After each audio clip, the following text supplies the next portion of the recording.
আসসালামু আলাইকুম বন্ধুরা, কেমন আছেন সবাই? যে যেখান থেকে ভিডিওটি দেখছেন সবাইকে অসংখ্য ধন্যবাদ। ভাদ্র মাস চলে এসেছে তালের মরশুম, আর আজকে তাল দিয়েই তৈরি করব আমি তালের পিঠা। আর তালের পিঠা তৈরি করার জন্য প্রথমেই আমি একটি বলে 2 কাপ ময়দা নিয়ে নিচ্ছি।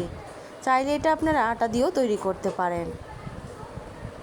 সাথে দিয়ে দেব আমি হাফ কাপ চিনি। আপনারা চিনির পরিমাণটা বাড়িয়ে কমিয়ে নিতে পারেন, যে যেমন মিষ্টি খাবেন তেমনটাই দিবেন। সাথে দিয়ে দিচ্ছি 1 চিমটি পরিমাণের লবণ আর বেকিং পাউডার। তারপর আমি এখানে দিয়ে দিচ্ছি নারকেল বাটা। ব্লেন্ডারে আমি নারকেলটাকে ব্লেন্ড করে নিয়েছি। আর দিয়ে দিচ্ছি তালের পাল্প। তালটাকে আমি খুব ভালো করে গলে নিয়েছি। এখানে দিয়ে দিলাম 2 কাপ তাল। তারপর এটি হ্যান্ড উইস্কের সাহায্যে খুব ভালো করে মিশিয়ে নিচ্ছি। আর সবশেষে দিয়ে দিব কালো জিরা। কালো জিরা দিয়ে আমি আরেকবার মিশিয়ে নিচ্ছি। আমাদের তালের পিঠার ডোটা কিন্তু একদমই রেডি, খুব বেশি পাতলাও না আর খুব বেশি ঘনও না। এখন তেল গরম করে সোজাসুজি আমি তেলে ফ্রাই করে নিচ্ছি।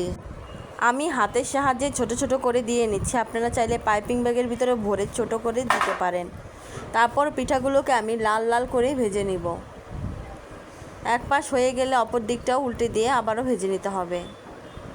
দেখতেই পাচ্ছেন একদম পিঠাগুলো ভাজা শেষ। এখন আমি তেল থেকে ছেঁকে তুলে নিচ্ছি।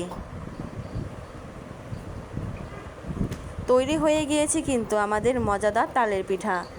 ভিডিওটি ভালো লাগলে অবশ্যই লাইক কমেন্ট করবেন, আর বন্ধুদের মাঝে শেয়ার করতে কিন্তু একদমই ভুলবেন না। এতক্ষণ পাশে থাকার জন্য সবাইকে অসংখ্য ধন্যবাদ।